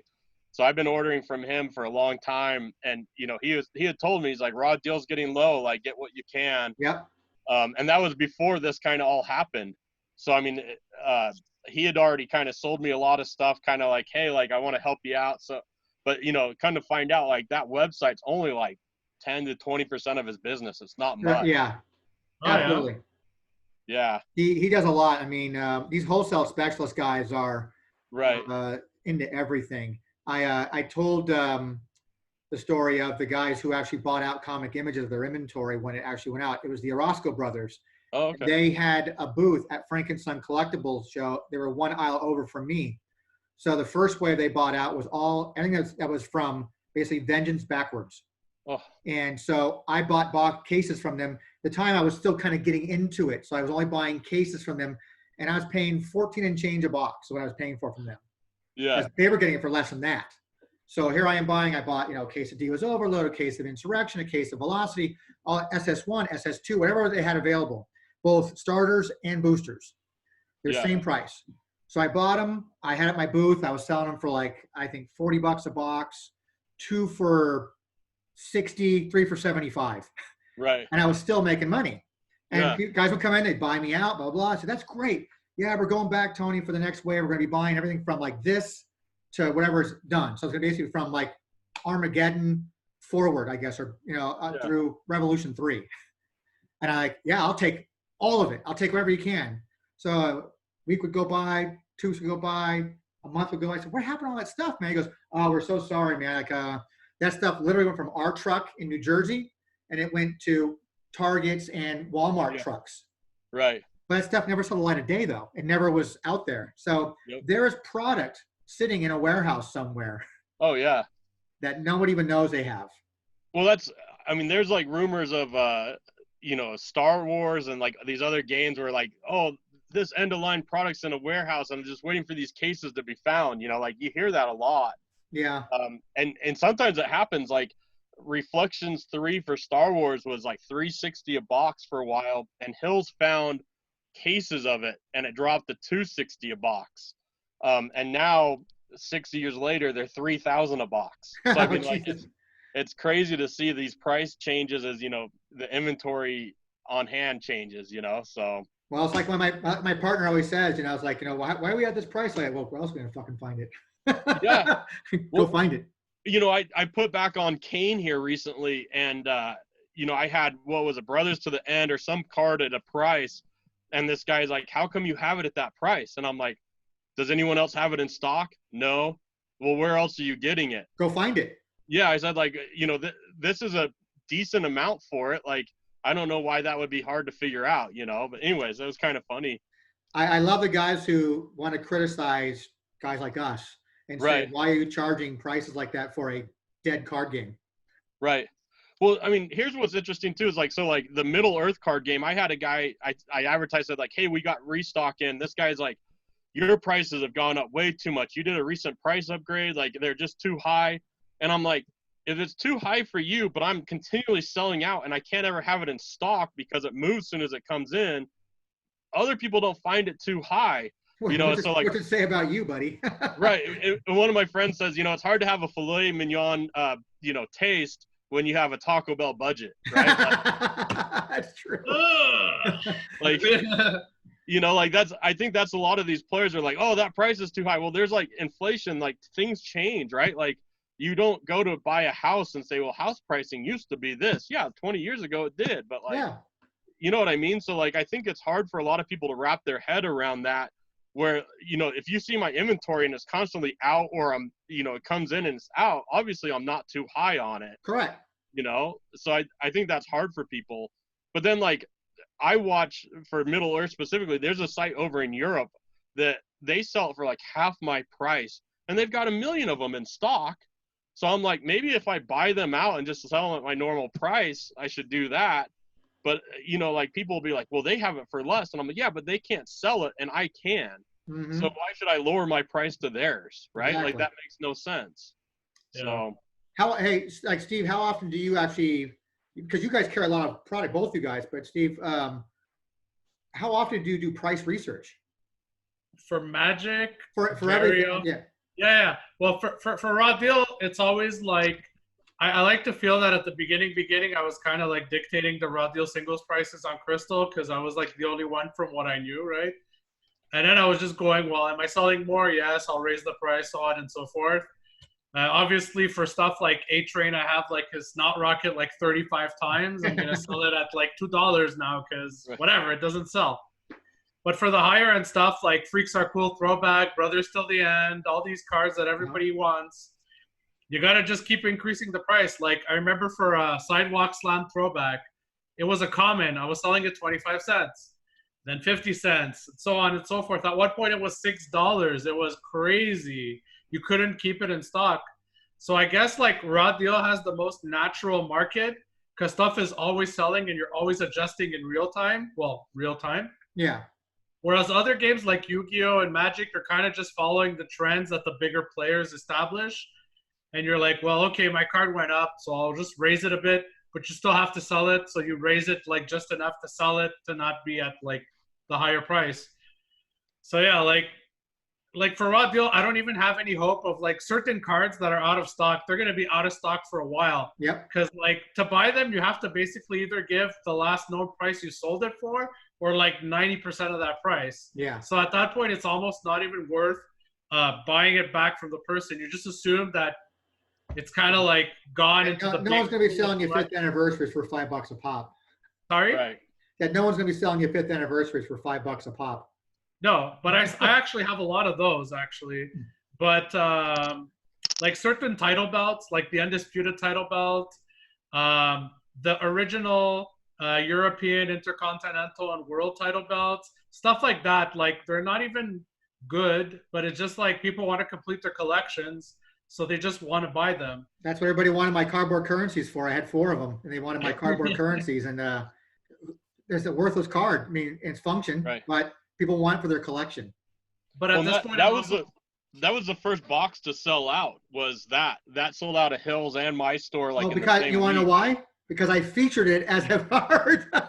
That's exactly it. And you saw this huge like run on it where people are like, oh crap, like we got to get this. And I didn't even realize it was in that set. And that was like what was interesting to me is all of a sudden I see like the prices jumping on it. I'm like, oh, okay. Even the promotional sales sheet on it talks about 2 different types of entry cards you can get, which they consolidated into one card, which became cardboard currency. Okay. And some guy on my Instagram goes, well, those were only handed out at actual events, and I go, no, Right. there were some. Barron handed a couple of them out, and then he immediately went like, no, he was willing to buy them back from people. He wanted to buy them from people because he realized just how valuable those really were. Yeah. So they were only in booster boxes of Royal Rumble. So, here's something interesting too, is like you're talking about price, when we have these like signatures, right? The signature cards, we price them like $60, $100, whatever it may be. I sell out of them as soon as I get them in, right? Sure. So is our price too low then if we're pricing it kind of at the average price? Like that's the thing with this. Here's my thing on that, on stuff like those, when you talk about on anything basically. Right. I can negotiate down. I cannot negotiate up. Right. I'd rather be higher price and say, Sure. listen, I'll go ahead and knock it from 100 to 80 for you, or something like that. As Right. opposed to always being 80 and selling and selling and selling and selling and selling. Right. Those cards are hard to come by, man. There's most of those on average are 200 to 250 of each. That's it. Then you start getting to the big shows and the Eddie Guerreros and the Triple H and the Orton's only 10 each.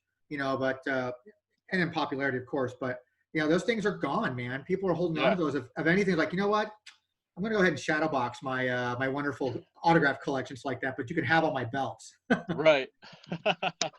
Yeah. I have a guy right now that I'm negotiating a deal with right now that I'm trying to work out a deal with him, and he's reluctant on certain prices. That it's one price if it includes all these autographs and things like that. It's another price without them, and it's a substantial difference in pricing too. It's like, if I can't get this price, I'm just gonna shadow box them all. Yeah. Because like it's multiple copies of all these belts, and he's missing like 2 belts to make a full complete set, and he wants to frame it all. Like, okay, so we're just haggling right now. But there's guys like that who they value those autograph cards more than anything else. Right. They don't value them on things they sign. Like, I couldn't give away, when I used to work for RVD, I had him sign a whole master set of himself. Right. Of everything that not only was he a superstar specific, but he was referenced on. And I had him sign everything. So I put it all up in the store eventually, because I was going to give away as a prize one year, whatever the case may be. And people don't want to buy that shit. They don't want to buy a face card signed by RVD, or not for a bumped up price. They want it for like a regular price, or it's ruined because it's been autographed now. Right. It's like the sports ongoing sports. Like, if I took a John Elway rookie card and had him sign it, most guys say you just ruined that rookie card. Exactly. Well, that's just And other guys go, well, isn't this rookie card worth this and his autograph worth that, and makes it that much more? No. Well, TCG player didn't ever used to let you sell signed cards because they considered them damaged, and it's only been in the past like 2 or 3 years where they changed that, where they have a category for signed cards now. Interesting. Yeah. See, So, I never in the realized Magic, that stuff. Magic community, it really was kind of like looked down upon for reselling, but for like collecting, it was fine, sort of deal. Interesting. I bought a former WWE employee. He was on the production side, and it was his collection of cards, and he had tons of signatures, and it was like to his name, from so-and-so, or like, the coach says, hey, to, so-and-so. And it was like, I've got all these signed, and I'm like, what do I do with this? Like, unless your name is his, like, it doesn't really matter. I had a bunch when Adam Kreitz passed away. I inherited his collection from his his widow, and that's where I got the idea to build a master set at the time. And it already had 2 cardboard currencies in it. It's like that. I nice. 2 more all the time. But he had all these backstage signature cards that were originally signed by Viscera or Tori Wilson or whatever. But he had gone to this event up in Oakland, California, for this big wrestling event where Stone Cold was at, and Goldberg, and it was like the largest wrestling event in the West Coast at the time. And he had like a card that was like signed by 2, 3, 4 different people around that, names like that. And now, like, I wish I had them all back, because I think that stuff still goes for good. Man, there's Stone Cold on there with there's a Triple H autograph that he had. It was a blank that he had Triple H sign, and then it had Stone Cold name on it, and there was Goldberg's name. It's like, that was a great collection of names on there. Right. But sometimes people are like, I don't want it because it's not the original one that came from Comic Images, Yeah. Well, and that's funny that you mentioned like having blank ones. Those almost become like rarer than the ones that are signed and more collectible because people got them signed. I just So, sold my like, last one. Yeah, finding those blank ones are going to be even more money, Because which is kinda funny. those weren't actually put out to be given away to anybody. They, Right. I think I'm going to have to talk to Creed about that because I have a whole discussion planned out about just talking about prize and promo cards, and everything from like when it was handed out and why it was kind of done the wrong way. Because Right. strong, powerful, good players kept winning all the tournaments and getting the good prize cards, making them even better than the person below them. Right. But we're going to talk about all that prize stuff like that, and he's got a lot of insight to that. So I'm going to talk to him about that. So here's the funny with the prizes. I was running events after our main guy left, and I would win events, and so I'd get some of the prize support that we had, and I was selling it on eBay because I had multiples of it, or I trade it from the guys in our store. I had a guy turn me into Comic Images saying that I was stealing the product and not actually running events. So they actually shut me off from getting prize support, and I was doing it totally legit. And so our group like totally lost out, and no one else stepped up to do it. So it was like we got screwed over for that. It was so dumb. I still have that guy's eBay account marked like this is a guy that told me, man, I hate this guy. You got certain guys that you just remember forever, like that kind of stuff. It's funny talking about certain people that kind of screwed you over, kind of thing. I was just talking to my wife last night about long before I got into Raw Deal, I was in a non-sport stuff, and I had my first Raw Deal order. Wasn't even for me, and I have the invoice sitting over here in a file somewhere. Where I had ordered like all these boxes. Guy was looking that he wanted for Raw Deal in exchange for Buffy season 1, Buffy season 2, and Buffy season 3, which was like gold, for autographs. And I said, no problem. I ordered them. They gave me a good deal on it still, but it was still several hundreds of dollars. And I sent it all to the guy. Never heard from him again. No way. Never. So I've marked that guy in every account that I've ever done on eBay or some, back in the day, like discussion group, like the AOL chat rooms and stuff like that. That's where I met him. I had him all marked everywhere. To this day, I still have him marked. Like if I ever see that guy, I'm going to fuck him over so bad. This guy was named Semi-Baked 667 on eBay. Looks like he hasn't done anything in the past year, but that's the idiot that was like, this guy's selling Raw Deal stuff. So we've been going for a lot longer than I expected here, guys. But I do appreciate your guys' time. I know you guys are probably pretty busy with all your shit going over there. I got to do my grocery shopping here before I head out to California tomorrow. Yeah. So, but I appreciate you guys' time coming on, man. Anything else you guys want to plug? Anything at all? Just buy cards from our website. Someone goes, when I told someone, I go, guess who I have on tomorrow? I was telling, I think I was telling Creed, I go, guess who I have on tomorrow? So I said, the idea of having like the two guys are basically your competitors, discussing Raw deals like that. I go, it sounded great in my head, but I don't know. Let's see how it works out. Like that. And he goes, good luck to you. I think we all do things a little differently though, and like, the thing too is I think we look out for each other to some degree, right? Like I remember there was a guy that was trying to scam me and I like contacted both of you and were like, have you dealt with this guy? And you're like, oh yeah, stay away. That doctor guy. Yeah. And I felt weird about it. He was so rude to me in these emails. And I'm like, no, I'm not going to sell you cards. Like stop, and anyway, so I'm glad I talked to you guys about it and you both dealt with him and he screwed you guys over. And it was like, we got to get this guy out of the community. And well, I told you, he took me for $751. Yeah. He knew that the PayPal threshold of protection as a seller was $750. Right. Otherwise, you were required to make sure you had it, paid insurance on it too as a seller. And because he took me for $751 and he didn't ask for insurance, I didn't put insurance on it. I got taken for it. Right. So But I mentioned both you guys before and other discussions I've had people say, I'm always putting you guys over. I think it's a small community. We got to look out for each other like we just said. And, we do our things, man. We do our thing. I think it comes down to we all have the like junk cards in stock. It's the, if one of us gets the good cards in stock, that's when everybody flocks over, right? Sure, That's kind of how it goes. Yeah. Trust me, as soon as I get a bunch of Pele made SS3s, trust me, I'll be very popular again. Right. Yeah, I mean that's just it. Like I added all this Kane and Undertaker stuff back, and people are like, yes. Yeah, You know, well, like, Undertaker's always go to, and my partner Right. tells me that of the Revolution stuff, Kane is selling the best.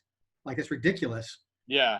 horrible ability. Kane in general is like one of the better selling guys. You know, Yeah. like Goldberg, Kane. You know, Goldberg's only got like 8 cards. Yeah, You know, like it's kind of crazy. Triple H does good. Rock is like hit or miss.